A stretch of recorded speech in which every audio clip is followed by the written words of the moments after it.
इस क्लास में हम आज केवल पेट के प्रीवियस क्वेश्चन देखेंगे और जो भी 15 अक्टूबर 2022 के प्रीवियस क्वेश्चन जो हैं उनके यानी कि फर्स्ट शिफ्ट में उनको हम यहाँ करने का आसानी से प्रयास करेंगे। तो चलिए शुरुआत करते हैं पहले क्वेश्चन के साथ। उससे पहले जो भी चैनल पे नए हो या पहली बार आए हो वो चैनल को सब्सक्राइब करें, साथ ही बेल आइकन प्रेस करें और अपने सभी साथियों को ये क्लास शेयर करिए। दिया है कि निम्नलिखित में से किस स्थान पर प्रथम बौद्ध संगीत का आयोजन किया गया था। तो ऑप्शन है कश्मीर, पाटलिपुत्र, राजगीर या गया। तो सबसे पहले हम जान लेते हैं कि जब महात्मा बुद्ध जो थे उनकी जो मृत्यु कब हुई थी, ये 483 ईसा पूर्व कब हुई थी, 483 ईसा पूर्व में उनकी मृत्यु हो गई थी।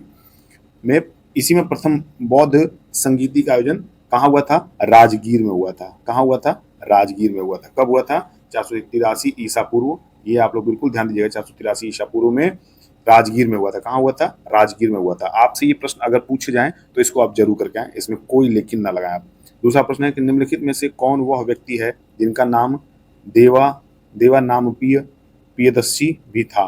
ठीक है, देवा नाम प्रियदर्शी भी था। तो ए है मौर्य सम्राट चंद्रगुप्त, बी है भगवान महावीर, सी है गौतम बुद्ध और डी है मौर्य सम्राट अशोक। तो आप सभी जानते हैं कि मौर्य सम्राट अशोक का ये नाम था, देवा नाम प्रियदर्शी। ठीक है, तो ऐसे क्वेश्चन आपको करने हैं पेपर में, इसके लिए आप पहले से अलर्ट रहिए। ये सारे प्रश्न पूछे गए प्रश्न हैं, कोई मेरे द्वारा अलग से लिए हुए प्रश्न नहीं है। आप 15 अक्टूबर 2022 के क्वेश्चन बैंक में जाएंगे तो आपको ये सारे प्रश्न मिलेंगे। संगमरमर पर पियत्रा ड्यूरा यानी कि पित्रा दुरा या रंगीन पत्थर की जड़ाई के काम के समय में बहुत लोकप्रिय हुआ। किसके समय में जो काम है ये यहाँ पे डैश रहेगा, अकबर के समय में, इनमें से कोई नहीं, या औरंगजेब या शाहजहां। तो आपको बताना है ये शाहजहां जो थे इनके समय में जो है रंगीन पत्थर की जड़ाई का काम जो है वो बहुत लोकप्रिय हुआ। कब हुआ, शाहजहां के समय में। बात करेंगे हम चौथे प्रश्न की। चौथा प्रश्न हमारा क्या दिया है, निम्नलिखित में से किस युग में तांबे का पहली बार उपयोग किया गया। निम्नलिखित में से किस युग में तांबे का पहली बार उपयोग किया गया। फर्स्ट है मध्यपाषाण काल और बी है नवपाषाण युग और सी है पूरा पाषाण युग और डी है ताम्र पाषाण युग। तो सबसे पहले हम जानते हैं कि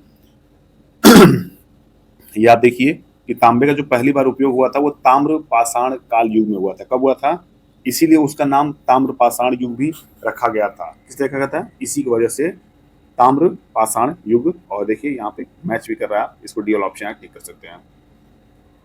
अब बात करेंगे हम पांचवें क्वेश्चन की, जो दिया है कुछ इस तरह से। भूदान, भूदान मतलब जो जमीन दान होती है उसकी बात हो रही है। भूदान ग्रामदान आंदोलन, भूदान ग्रामदान आंदोलन निम्नलिखित में से किसके द्वारा शुरू किया गया था। इसको बताना है आपको। विनोबा भावे द्वारा, आचार्य कृपलानी द्वारा या जयप्रकाश नारायण द्वारा, एम.के. गांधी द्वारा। तो किसके द्वारा शुरुआत हुई थी, ये विनोबा भावे द्वारा चलाया गया था। यह एक सर्वोदय आंदोलन पर आधारित विचारधारा है जिसके तहत जमींदार वर्गों से भूमिहीन वर्गों को भूमि आवंटन का अनुरोध किया गया था। क्या किया गया था, फिर से समझिएगा कि जो जमींदार थे उनसे उनसे भूमि का आवंटन का अनुरोध किया गया था। किसके लिए, जिसके पास भूमि नहीं है, क्योंकि भूमिहीन वर्गों के लिए भूमि आवंटन का अनुरोध किया गया था। तो किसके समय में किया गया था, विनोबा भावे के समय में किया गया था। जिसको आप टिक करिए, विनोबा भावे। बात करेंगे छठवें क्वेश्चन की। छठवां क्वेश्चन क्या दिया है कि दांडी नामक यात्रा के दौरान निम्नलिखित में से किस सामाजिक कार्यकर्ता ने गांधी जी को आंदोलनों को केवल पुरुष तक सीमित न रखने के लिए राजी किया था। किसने किया था, पंडिता रामाबाई, इनमें से कोई नहीं, मैडम कामा या कमला देवी चट्टोपाध्याय। तो किसने किया था, दांडी नमक यात्रा जो है मात्रा के दौरान, दांडी नमक मात्रा के दौरान कमला देवी चट्टोपाध्याय ने आंदोलन में महिलाओं को शामिल करने के लिए गांधी से आग्रह किया था कि इसे केवल पुरुषों तक सीमित न रखा जाए, और इन्हीं के आग्रह पे कमला देवी चट्टोपाध्याय, ये आंसर यहाँ सही हो जाएगा। सतवें की बात करें तो सतवां आपका दिया है कि जब ईस्ट इंडिया कंपनी की स्थापना हुई, यानी कि जब ईस्ट इंडिया कंपनी की स्थापना हुई भारत में, तब भारत पर निम्नलिखित में से किसका शासन था। इसको हमें बताना है। ए है गुप्त सम्राट, बी है शुंग सम्राट, सी है मुगल सम्राट और डी है मौर्य सम्राट। तो आप सभी जानते हैं कि मुगल सम्राट के समय में ईस्ट इंडिया कंपनी की स्थापना हुई थी। कब हुई थी, ईस्ट इंडिया कंपनी की स्थापना कब हुई थी, सन 1600 ईस्वी में। देखिए जरा, 1600 ईस्वी में हुई थी। और किस माह में, दिसंबर के माह में, दिसंबर के माह में हुई थी। तो याद रखिएगा सन 1600 ईस्वी, दिसंबर के 1600 ईस्वी में। और इस समय भारत में मुगल बादशाह अकबर का शासन था। किसका था? अकबर का शासन था। इसको नोट कर लीजिएगा, अकबर का शासन था। किसका था? अकबर का शासन था। तो अकबर के समय में ईस्ट इंडिया कंपनी की स्थापना हुई थी दिसंबर माह में। अब बात करें 8वें प्रश्न की। 8वां प्रश्न आपका दिया है कि सरकार के निम्नलिखित में से किस अधिनियम के कारण बंबई से सिंध प्रांत का निर्माण हुआ? सरकार के निम्नलिखित में से किस अधिनियम के कारण बंबई से सिंध प्रांत का निर्माण हुआ? तो ये अगर आप पॉलिटी अच्छे से पढ़े होंगे तो इस क्वेश्चन का जवाब बड़े अच्छे से दे पाएंगे। आपको मैं बता दूं कि भारत सरकार अधिनियम 1935 को जरा जोर से पढ़िएगा, जरा ध्यान से पढ़िएगा। ऐसे तो ऑप्शन आपके पास भारत स्वतंत्रता अधिनियम 1947 दिया है, भारत सरकार अधिनियम 1935 दिया है, और सी दिया है क्रिप्स मिशन, और डी दिया है वेवल योजना। तो आपको मैं बता दूं कि जो 1935 का भारत सरकार अधिनियम था, ये इसको मिनी संविधान भी कहता है। क्या कहता है? मिनी संविधान भी कहा जाता है, क्योंकि इससे बहुत ज्यादा कुछ अपने संविधान में लिया गया है, जैसे का तैसा। क्या किया गया है? जैसे का तैसा। तो इसी के कारण जो है बंबई प्रेसिडेंसी से सिंध प्रांत का जो है निर्माण हुआ था, जो अलग हुआ था, ये अलगाव हुआ था, इसी अधिनियम के तहत हुआ था। तो इस प्रश्न का सही उत्तर बी हो जाएगा। अब बात करेंगे 9वें प्रश्न की। तो 9वां प्रश्न हमारा क्या दिया है कि प्रसिद्ध युद्ध का नारा, जो प्रसिद्ध युद्ध नारा था चलो दिल्ली। आप भी जानते हैं कि जो नारा है चलो दिल्ली, ये किसने दिया था? आप सभी आंसर करिए, किसने दिया था? जो भी लोग इस वीडियो को वॉच करेंगे वो जरूर इसका आंसर देंगे, अगर आप लास्ट तक देख रहे होंगे तो इसको चलो दिल्ली का नारा किसने दिया था? लाला लाजपत राय ने, चंद्रशेखर आजाद ने, भगत सिंह ने, या सुभाष चंद्र बोस ने? तो इसका सही जवाब आप सभी करिए, क्योंकि ये प्रश्न बहुत बार पूछा गया है। सुभाष चंद्र बोस ने इसको नारा दिया था। जो ये नारा है चलो दिल्ली या दिल्ली चलो, सुभाष चंद्र बोस ने दिया था। साथ ही उन्होंने एक नारा और भी कहा था कि तुम मुझे खून दो, मैं तुम्हें आज़ादी दूंगा। ये भी नारा उन्हीं का है, याद रखिएगा, ये भी नारा उन्हीं का है। तुम मुझे खून दो, मैं तुम्हें आज़ादी दूंगा। तो इसको आप ध्यान रखिएगा, ऐसे नारे आपसे पूछे जा सकते हैं, क्योंकि ये पूछे हुए प्रश्न हैं। अगर 10वें प्रश्न की बात करें तो दिया कि राष्ट्रवाद की पहली स्पष्ट अभिव्यक्ति। देखिएगा जरा प्रश्न में कितना जोरदार दम है कि राष्ट्रवाद की पहली स्पष्ट अभिव्यक्ति निम्नलिखित में से किस क्रांति के साथ हुई? तो पहला है औद्योगिक क्रांति, बी है फ्रांसीसी क्रांति, सी है रूसी क्रांति, या डी है अमेरिकी क्रांति। तो ये अमेरिकी जो क्रांति है, इसी में राष्ट्रवाद की जो पहली स्पष्ट अभिव्यक्ति थी वो निकल के आई थी। किसमें आई थी? अमेरिकी क्रांति में। तो और ये कब हुई थी? ये इसको जानते हैं, ये कब हुई थी? जो अमेरिकी क्रांति है कब हुई थी? ये 4 जुलाई, देखिएगा 4 जुलाई 1776 में हुई थी। कब हुई थी? 1776 में हुई थी। 4 जुलाई 1776 में हुई थी। और ये जो मतलब अमेरिकी क्रांति है, ये ब्रिटेन से संयुक्त हो मतलब स्वतंत्र हुआ था। 4 जुलाई 1776 को ब्रिटेन से स्वतंत्र होकर संयुक्त राज्य अमेरिका का एक नए देश के रूप में उदय हुआ था। कब हुआ था? 4 जुलाई 1776 को। और तभी राष्ट्रवाद की पहली स्पष्ट अभिव्यक्ति भी हुई थी। तो इसी बात का यहाँ से प्रमाण मिलता है कि जो अमेरिका भी था वो भी कभी ब्रिटेन के अधीन था, और 4 जुलाई 1776 को स्वतंत्र देश बन के अपना खड़ा हुआ था। तो 4 जुलाई 1776 याद रखिएगा, अमेरिकी क्रांति याद रखिएगा राष्ट्रवाद की प्रथम अभिव्यक्ति के लिए। 11वें की बात करें तो दिया कि निम्नलिखित में से भारत में अक्टूबर की गर्मी का मुख्य कारण क्या है? ये देखिए, इसमें देखिए अक्टूबर की गर्मी का मुख्य कारण पूछा है आपसे। अक्टूबर की गर्मी का मुख्य कारण क्या है? ए है भारत में गंगा के मैदानी इलाकों में अल्प दाब तंत्र, बी है गर्म और शुष्क मौसम, सी है निम्न वेग हवाएं, और डी है उच्च आर्द्रता से जुड़ा तापमान।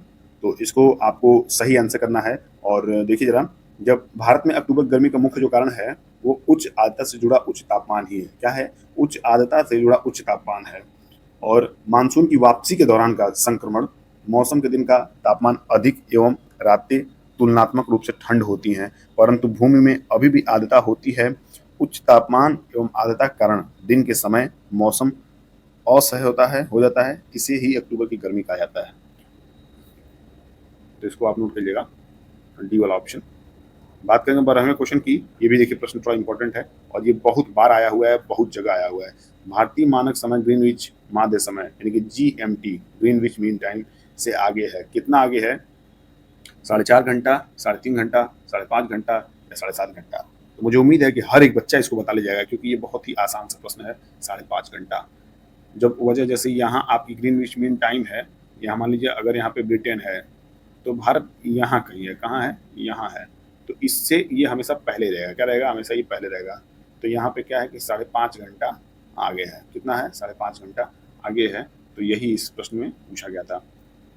13वें प्रश्न की बात करें तो 13वां प्रश्न दिया है कि निम्नलिखित में से कौन जनसंख्या वितरण को प्रभावित करने वाला आर्थिक कारक नहीं है। निम्नलिखित में से कौन जनसंख्या वितरण को प्रभावित करने वाला आर्थिक कारक नहीं है। शहरीकरण, पानी की उपलब्धता, औद्योगिकरण या खनिज। तो क्या हो जाएगा सही, इसका आंसर आप सभी चलिए बताइए। तो इसका जो सही आंसर है वो आपको बताना है। तो पानी की उपलब्धता क्या है, पानी की जो उपलब्धता है इसको जो है सही माना गया। यहाँ पे जो खनिज है नगरीकरण या शहरीकरण एवं औद्योगिक जनसंख्या वितरण को प्रभावित करने वाले आर्थिक कारक हैं।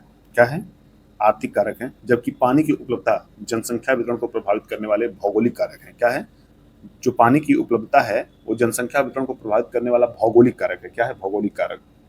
तो इसका सही ऑप्शन जो है पानी की उपलब्धता हो जाएगा। बात करेंगे सेकंड लास्ट क्वेश्चन की जो 14वें नंबर का है। क्या दिया है कि विश्व की सबसे ऊंची चोटी माउंट एवरेस्ट के बीच स्थित है। किसके बीच स्थित है इसको बताना है।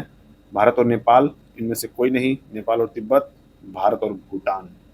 तो नेपाल और तिब्बत, क्या करेंगे आप, नेपाल और तिब्बत इसको टिक करेंगे आप। और नेपाल और तिब्बत ये राइट ऑप्शन होगा इसका। जो विश्व की सबसे ऊंची चोटी है उसको हम माउंट एवरेस्ट के रूप में जानते हैं। किसको जानते हैं, माउंट एवरेस्ट के रूप में। और ये नेपाल और तिब्बत यानी कि जो चीन है, कुछ चीन का हिस्सा लगता है वहां से। जो तिब्बत है वो आपके चीन में पड़ता है। किस में पड़ता है, चीन में पड़ता है तिब्बत। इसको नोट करिएगा। और साथ ही साथ नोट करिएगा कि जो 2020 में जो इसकी ऊंचाई नाप की बताई गई थी वो कितनी आई थी, इसको मैं देखिए बता रहा हूं आपसे। ये जो इसकी ऊंचाई नाप की बताई गई थी 2020 में वो 8848 यहाँ दशमलव रहेगा 86। कितना हो जाएगा, 86। तो इसको नोट करिएगा आप। 8848.86 मीटर जो है ये नाप के बताई गई थी। एक जो ऑफिशियल जो आया था यही आया था 8848.86। अब बात करेंगे 15वें क्वेश्चन की जो इस क्लास का लास्ट क्वेश्चन है। जरा ध्यान से देखिएगा इस क्वेश्चन को। भारत की पंचवर्षीय योजना, भारत की पंचवर्षीय योजनाओं को अंतिम स्वीकृति निम्नलिखित में से किसके द्वारा दी गई थी। निम्नलिखित में से किसके द्वारा दी गई थी, तो इसको आपको बताना है किसके द्वारा दी गई थी। ए है भारत के उपराष्ट्रपति, बी है वित्त मंत्रालय, सी है राष्ट्रीय विकास परिषद और डी है वित्त सचिव। तो इसको जो आपको सही जवाब देना है वो आपको इसमें से टिक करना है। तो राष्ट्रीय जो विकास परिषद है उसी के द्वारा स्वीकृति, जो अंतिम स्वीकृति राष्ट्रीय विकास परिषद के द्वारा दी जाती है। किसके द्वारा, राष्ट्रीय विकास परिषद के द्वारा इसकी अंतिम स्वीकृति दी जाती है। तो जान लेते हैं इसके बारे में कुछ और जो खास बातें हैं। जो भारत में पंचवर्षीय योजनाओं को अंतिम स्वीकृति राष्ट्रीय विकास परिषद द्वारा दी जाती है। ध्यातव्य है कि 1 जनवरी 2015 को योजना आयोग के स्थान पर नीति आयोग का गठन किया गया। क्या किया गया, जरा इससे रिलेटेड है इसलिए जान लेते हैं। जो योजना आयोग थी वो 1 जनवरी 2015 को नाम बदल के नीति आयोग हो गया। क्या हो गया, नीति आयोग हो गया। इसको जरूर नोट करिएगा, नीति आयोग हो गया, नीति आयोग हो गया। तो ये प्रश्न और ये क्लास यहीं समाप्त होते हैं। मुझे उम्मीद है और बेहद ही उम्मीद है कि आपकी क्लास पसंद आया होगा अगर आप लास्ट तक इस क्लास को देख रहे हो, क्योंकि सारे क्वेश्चन आपके इंपॉर्टेंट हैं और ये आए हुए हैं। तो इससे भागिए मत, इन सारे क्वेश्चन को सीखिए, समझिए कैसे इस क्वेश्चन को किया सकते पेपर में। तो चलिए, मेरी शुभकामनाएं आपके साथ है। मिलते हैं अगले सेशन में, तब तक के लिए स्वस्थ रहिए, मस्त रहिए, पढ़ते रहिए। जो भी आपके मित्र हैं उनको ये क्लास शेयर करिए। और अगर आप चैनल पर नए हो तो पहली बार अगर आप आए हो तो जरूर चैनल को सब्सक्राइब करिए, बेल आइकन प्रेस करिए। और मिलते हैं अगले सेशन में, तब तक के लिए बाय बाय, टेक केयर।